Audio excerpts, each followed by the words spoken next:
आम्ही पहिली जीत झाली। मग 5 फेब्रुवारी 2020 ला आपली एक समिती स्थापन झाली श्रीराम जन्मभूमी तीर्थक्षेत्र त्या समिती आयोगाची आणि त्या समितीने ठरवलेलं आता राम मंदिर बांधायचं। आणि 2020 5 ऑगस्ट 2020 ला तिथं आपलं प्रधानमंत्री पंतप्रधान योगीजी आणि अनेक संतांतर्फे भूमिपूजन करण्यात आलं आणि ठरवण्यात आलं की आता हे मंदिर राष्ट्रमंदिर करायचं आहे आणि प्रत्येकाचा याच्यामध्ये सहभाग झाला पाहिजे आणि असं वाटलं की हे मंदिर मजबूत आहे। त्यासाठी त्यांनी निधी समर्पण अभियान चालवलं। त्यामध्ये घरी रामभक्त आले होते, प्रत्येक गलीमध्ये आले होते आणि निधी मागू लागले होते। 100 रुपये 200 रुपये 500 रुपये असा ते लागू सांगतो।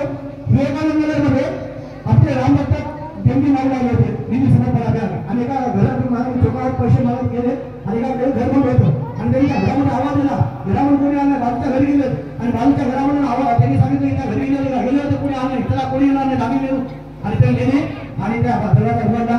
एक आजा आणि आजी त्याला उत्तर येत नव्हतं, ते बसलेले होते आणि आम्हाला निधी द्यायची। रामभक्तांनी काढले आणि किती आजी 50,000 हे परेशान झाले। 50 रुपये की आधी 50,000 50,000 द्यायचं घर पुढे वाटलं नाही की ते करून आधी 50,000 का खरंच 50,000 द्यायचे होते। त्यांनी मग दुसऱ्या दिवशी विरूपक्ष महाराजांना घेऊन गेले आणि त्यांच्या हाताला पूजा बिजा करून ते 50,000 रुपये घेतले। असे काही अनुभव त्या निधी समर्पण अभियानामध्ये आले आणि त्या निधी समर्पण अभियान केल्यामुळे हे मंदिर बनलेलं आहे आज 22 जानेवारी 2024।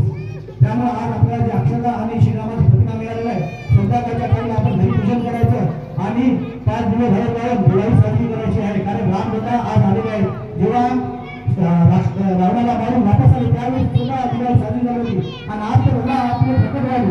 त्यामुळे आपल्याला दिवाळी साजरी करायची आहे संध्याकाळी आणि 5 वाजता आपल्या मंदिरात 108 नाम जप होईल। सर्वांनी यायचं आहे, माळ घेऊन आपल्याला घरून आणि 108 वेळा नाम जप करायचं, इथं बसून सगळ्यांनी आपल्याला आणि संध्याकाळी 7 वाजता भजनाचा कार्यक्रम